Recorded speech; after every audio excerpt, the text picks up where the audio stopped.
répond pas. À l'aide. Il ne respire pas. Appelez les secours. Apportez-moi un défibrillateur. Réalisez un massage cardiaque. Un arrêt cardiaque survient lorsque le cœur ne fonctionne plus ou fonctionne d'une façon anarchique. La victime a perdu connaissance, ne respire pas ou présente une respiration anormale et inefficace. Il faut débuter au plus vite une réanimation. Appréciez l'état de conscience. Posez des questions simples et demandez d'exécuter des ordres simples. En l'absence de réponse, la victime a perdu connaissance. Alerter ou faire alerter. Libérez les voies aériennes. Basculez la tête en arrière.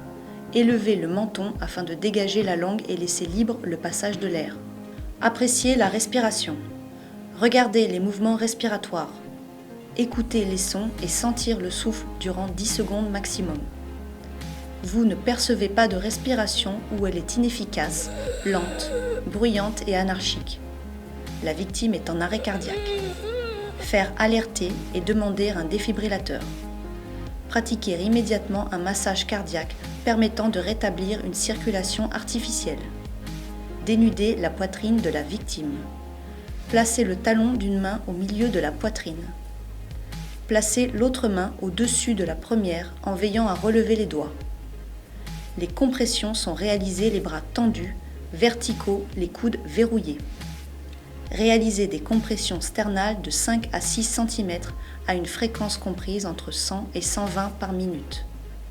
Le relâchement doit être complet. Le thorax doit reprendre sa position initiale sans décoller les mains.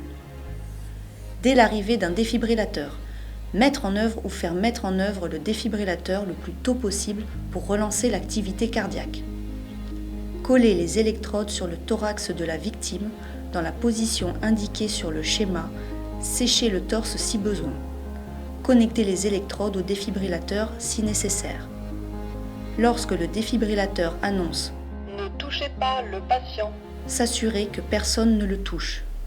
Si le défibrillateur annonce « Choc non conseillé », reprendre immédiatement les compressions thoraciques. Si le défibrillateur annonce « Choc conseillé », s'assurer que personne ne touche la victime.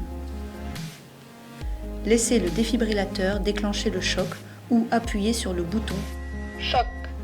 Reprendre immédiatement les compressions thoraciques après le choc électrique. Après 30 compressions thoraciques, réalisez 2 insufflations pour apporter de l'air aux poumons de la victime. Maintenir la tête en arrière, pincer le nez de la victime avec la main qui est placée sur le front. Ouvrir la bouche, appliquez votre bouche largement ouverte autour. Insufflez progressivement jusqu'à ce que la poitrine de la victime commence à se soulever. Se redresser et reprendre son souffle en vérifiant l'affaissement de la poitrine de la victime. La durée de réalisation de ces 2 insufflations successives ne doit pas excéder 5 secondes. Reprendre les compressions thoraciques et les insufflations, poursuivre l'alternance 32 jusqu'au relais par les services de secours ou à la reprise d'une respiration normale. La réanimation chez l'enfant est identique à l'adulte. Pour les compressions thoraciques, placez le talon d'une main, un doigt au-dessus de la pointe du sternum. Relevez les doigts pour ne pas appuyer sur les côtes. Réalisez les compressions sternales comme chez l'adulte en veillant à enfoncer le thorax sur le tiers de son épaisseur. La défibrillation chez l'enfant doit être réalisée avec des électrodes adaptées enfant ou un réducteur d'énergie. Collez les électrodes dans la position indiquée sur le schéma. Une électrode au milieu du dos, une électrode au milieu du thorax. En l'absence d'électrodes adaptées, des électrodes adultes peuvent être utilisées. La réanimation chez le nourrisson. Pour les compressions thoraciques, placez la pulpe de 2 doigts, un doigt au-dessus de la pointe du sternum. Réalisez les compressions sternales en veillant à enfoncer le thorax sur le tiers de son épaisseur.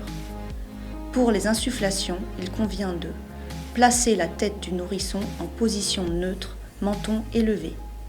Englober avec la bouche à la fois la bouche et le nez.